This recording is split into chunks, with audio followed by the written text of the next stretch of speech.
Good morning.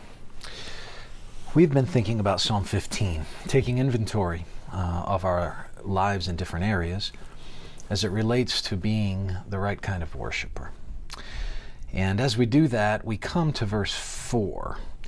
And verse 4 of Psalm 15 begins, "In whose eyes a vile person is despised." In other words, somebody who can dwell on the Lord's holy hill is the kind of person who despises the vile nature of someone who is living in a vile way.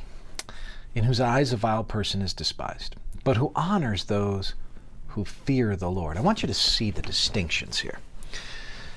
This is all a question about honor. So what we want to do is take inventory of the things we honor. Now, we live in a culture that exalts things that are dishonorable.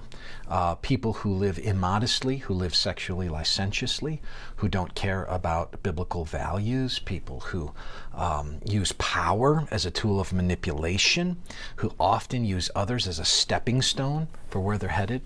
We end up honoring those people. Sometimes they have great athletic achievements, for example, and yet they completely marginalized and dishonored someone along the way and hurt people along the way. Perhaps they're really gifted as an actor and actress, and yet we esteem them, and yet a lot of their life looks pretty awful in a lot of ways ethically.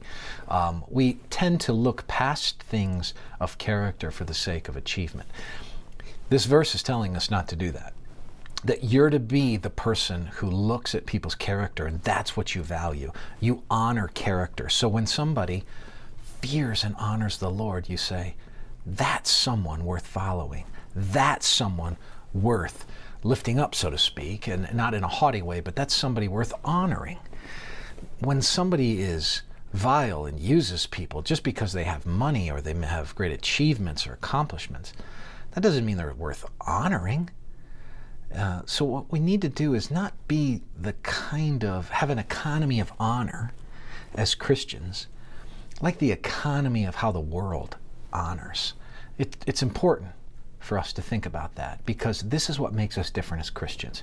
Character matters for Christians. It's not just about surface level accomplishments.